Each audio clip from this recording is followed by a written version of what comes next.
నేను ముఖ్యమంత్రి గారు, ఐటీ మినిస్టర్ గారు, మంత్రులు, అసెంబ్లీ సెక్రటరీ గారు వీళ్ళందరూ కూడా వెళ్ళారు. వెళ్ళినప్పుడు వెంపడ అధికారులు వెళ్తారు, ఎమ్మెల్యేలు వెళ్తారు. ఎమ్మెల్యేలు 70% కూడా విదేశీ పర్యటన చేశారు అని అన్నాను.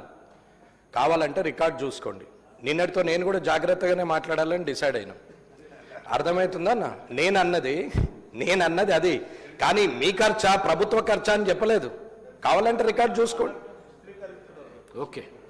మీరు వెంకటరమణారెడ్డి గారు అసెంబ్లీ సెక్రటరీ, గౌరవ ముఖ్యమంత్రి ఎంబడి, ఐటీ మినిస్టర్ ఎంబడి పెట్టుబడుల కోసం పోడు. ఆయన ఒకటే సిపిఐ కాన్ఫరెన్స్ ఉంటుంది, దాంట్లో పోతారు వాళ్ళు. మీరు తెలుసుకొని చెప్తే మంచిగా ఉంటుంది, వేరే ఏం లేదు.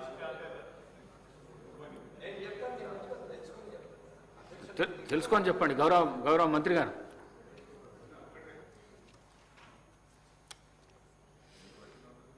అధ్యక్ష, గౌరవనీయులు వెంకటరమణారెడ్డి గారు, పాయల్ శంకర్ గారు, హరీష్ రావు గారు ప్రత్యేకంగా ఈ ప్రశ్నకు సంబంధించిన అంశాల్లో వారి అభిప్రాయాలను, వారి సూచనలు, వారి సందేహాలను కూడా తెలియజేయటం. అధ్యక్ష,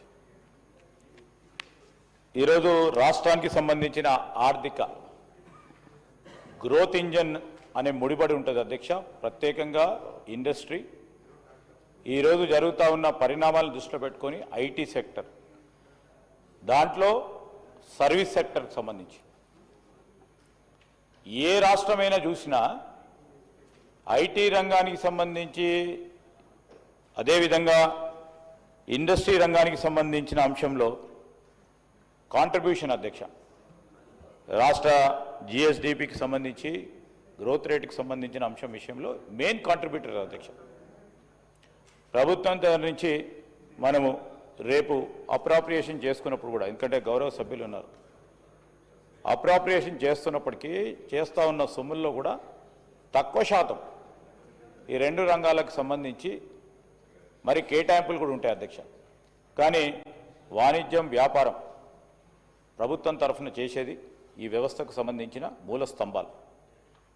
దీంట్లో వచ్చే ప్రత్యక్షంగా కొద్దిగా కనబడ్డా పరోక్షంగా దీని ఫలితాలు, దీని ప్రభావం, ఎఫెక్ట్ పూర్తి స్థాయిలో రాష్ట్రంలో ఉన్న అన్ని వ్యవస్థలపై కనబడతా ఉంటుంది అధ్యక్ష. దాంట్లో మొదటగా పెట్టుబడులు, రెండవది మనము ఈ ప్రాంతానికి కానీ రాష్ట్రానికి సంబంధించిన మన ప్రత్యేకతను వెల్లదిల్లే కార్యక్రమంలో స్థానికంగా ఎంప్లాయ్మెంట్తో పాటు ఈరోజు ఎంప్లాయ్మెంట్ జనరేషన్కు సంబంధించి ప్రభుత్వ రంగంలో పెద్ద ఎత్తున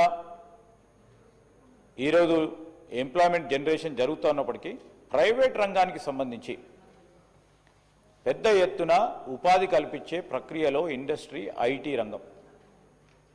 ఈరోజు దావోస్ వెళ్తా ఉన్నాం.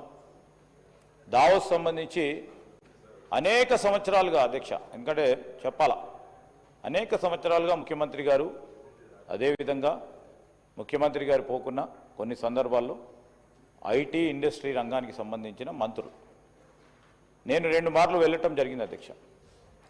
2 మార్లు కూడా చెప్తా ఉన్న అనుభవాన్ని సభ దృష్టికి, ప్రత్యేకంగా గౌరవ సభ్యుల దృష్టికి కూడా తీసుకురావడానికి ప్రయత్నం చేస్తాను. అక్కడ పెట్టుబడులకు సంబంధించి